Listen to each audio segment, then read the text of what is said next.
Gujarat plus ન્યૂઝમાં આપનું સ્વાગત છે। કાટવાડ ચોકડી નજીક હોટેલ રાજમાં અનૈતિક પ્રવૃત્તિઓ ક્યારે થશે કડક કાર્યવાહી? હિંમતનગરની હોટેલોમાં ખુલ્લેઆમ દેહ વ્યાપારનો કાળો કારોબાર, સોશિયલ મીડિયાના સહારે યુવાધનને બરબાદ કરવાનું વ્યવસ્થિત નેટવર્ક સક્રિય। કાટવાડ ચોકડી નજીક હોટેલ રાજમાં અનૈતિક પ્રવૃત્તિઓ ક્યારે થશે કડક કાર્યવાહી? સાબરકાંઠાના મુખ્ય મથક એવા હિંમતનગર શહેરમાં સંસ્કારી સમાજને કલંકિત કરતી અને કાયદો વ્યવસ્થાને પડકારતી એક ચોંકાવનારી વિગતો સામે આવે છે।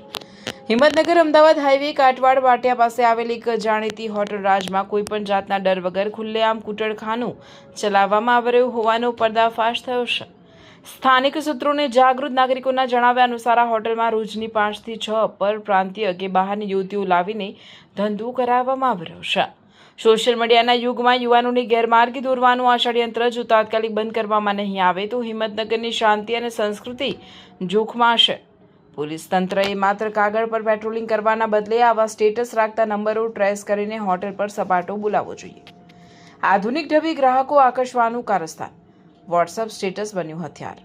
સૌથી વધુ આઘાતજનક બાબત એ છે કે આ અનૈતિક પ્રવૃત્તિ હવે કોઈ છુપી રીતે નહીં પરંતુ સોશિયલ મીડિયાના માધ્યમથી ખુલ્લેઆમ ચાલી રહી છે। હોટેલ સંચાલકો કે દલાલો દ્વારા રોજબરોજ વોટ્સએપ સ્ટેટસ પર યુવતીઓના ફોટા, કોડવર્ડ્સ અને ઓફરો મૂકીને સ્થાનિક યુવા વર્ગને ભોળવવામાં આવી રહ્યો છે।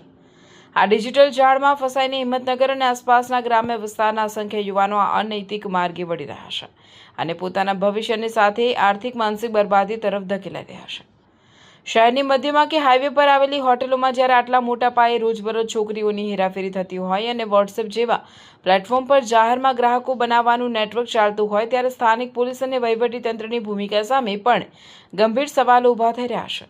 શું તંત્ર આ કાળા કારોબારથી અજાણ છે કે પછી જાણી જોઈને આ ખાડા કાન કરવામાં આવી રહ્યા છે તેવા આકરા સવાલો જનતા પૂછી રહી છે। આ અહેવાલના માધ્યમથી સાબરકાંઠા જિલ્લા પોલીસ વડા અને સ્થાનિક પોલીસ તંત્રને જાહેર જનતા વતી અપીલ કરવામાં આવે છે કે આવી શંકાસ્પદ હોટેલો પર તાત્કાલિક સરપ્રાઇઝ રેડ કરવામાં આવે।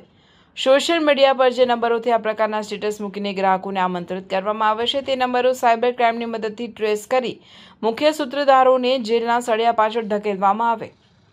અનૈતિક પ્રવૃત્તિ આશ્રય આપતી હોટેલોના લાયસન્સ તાત્કાલિક અસરે રદ કરવામાં આવે। જો સમય રહેતા તંત્ર દ્વારા આ આયોજિત કાળા કારોબાર પર બુલડોઝર ફેરવવામાં નહીં આવે તો આગામી દિવસોમાં સ્થાનિક સંગઠનો અને જાગૃત નાગરિકો દ્વારા ઉચ્ચ કક્ષાએ રજૂઆતો અને ઉગ્ર આંદોલન કરવાની પણ ચીમકી ઉચ્ચારવામાં આવી છે।